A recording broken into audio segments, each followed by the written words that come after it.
നമസ്കാരം. മലപ്പുറം കൊണ്ടോട്ടിയിൽ ജീവനൊടുക്കിയ നവവധു ഷഹാന മുംതാസിന്റെ മൃതദേഹം ഇന്ന് സംസ്കരിച്ചു. കൊണ്ടോട്ടി പഴയങ്ങാടി ജുമാ മസ്ജിദിൽ രാവിലെ 8 മണിക്കായിരുന്നു കബറടക്കം.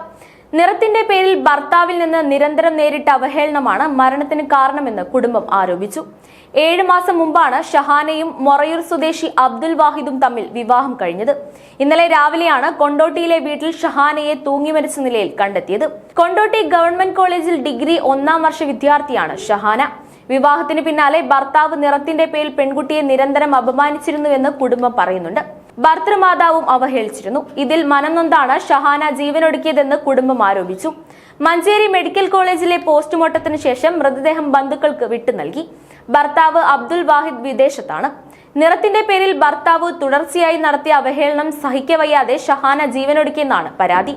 ഇന്നലെ രാവിലെ 10 മണിയോടെയാണ് മുംതാസിനെ വീട്ടിൽ തൂങ്ങിമരിച്ച നിലയിൽ കണ്ടെത്തിയത്. ഭർത്താവിന്റെയും വീട്ടുകാരുടെയും മാനസിക പീഡനം മൂലമാണ് പെൺകുട്ടി മരിച്ചതെന്ന പരാതിയുമായി കുടുംബം പോലീസിൽ പരാതി നൽകിയിരുന്നു. 2024 മെയ് 27-നായിരുന്നു മൊറയൂർ സ്വദേശി അബ്ദുൽ വാഹിദിന്റെയും ഷഹാനയുടെയും വിവാഹം കഴിഞ്ഞ് വിദേശത്തേക്ക് പോയ ശേഷമാണ് ഭർത്താവ് അബ്ദുൽ വാഹിദ് നിറത്തിന്റെ പേരിൽ നിരന്തരം പെൺകുട്ടിയെ മാനസികമായി ഉപദ്രവിച്ചതെന്നാണ് കുടുംബം പരാതിയിൽ പറയുന്നത്. നിറം കുറവാണെന്ന് പറഞ്ഞ് ഷഹാനയെ ഭർത്താവ് കുറ്റപ്പെടുത്തിയിരുന്നതായി കുടുംബം പറയുന്നു. നിറത്തിന്റെ പേരിൽ വിവാഹബന്ധം വേർപെടുത്താൻ നിർബന്ധിച്ചുവെന്ന് കുടുംബം ആരോപിക്കുന്നു. യുവതിക്ക് ഇംഗ്ലീഷ് സംസാരിക്കാൻ അറിയില്ലെന്നും പറഞ്ഞ് അവഹേളിച്ചതായും ആരോപണമുണ്ട്. വിവാഹബന്ധം വേർപെടുത്തണമെന്ന് ആവശ്യപ്പെട്ടതോടെ പെൺകുട്ടി വളരെ മാനസിക പ്രയാസത്തിലായിരുന്നു. വിവാഹമോചിതയായ ശേഷം എന്ത് ചെയ്യുമെന്ന ആശങ്ക പെൺകുട്ടി കുടുംബത്തോട് പങ്കുവച്ചിരുന്നു. ഓരോ ജീവിതവും ഓരോ കഥകളാണ്, വേറിട്ട കഥകളുടെ ഒരു കൂട്ടായ്മ.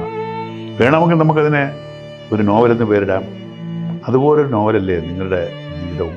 എന്താ, ശരിയല്ലേ? നിങ്ങളുടെ അനുഭവങ്ങൾ, കഥകൾ എന്തുമായിക്കൊള്ളട്ടെ, അത് കേൾക്കാൻ DNA ന്യൂസിലൂടെ ഞാൻ എത്തുന്നു. കഥ പോലൊരു ജീവിതം, അതിനായി ഞാൻ നിങ്ങൾക്ക് വേണ്ടി കാത്തിരിക്കുന്നു. നമുക്ക് ഒന്നിച്ച് കാണാം, കുറേ കാര്യങ്ങൾ സംസാരിക്കാം, വേദനകൾ പങ്കിടാം. നിങ്ങളുടെ വിഷയങ്ങൾ, അനുഭവങ്ങൾ അത് ഞങ്ങളെ അറിയിക്കേണ്ട വിലാസം താഴെ കൊടുക്കുന്നു.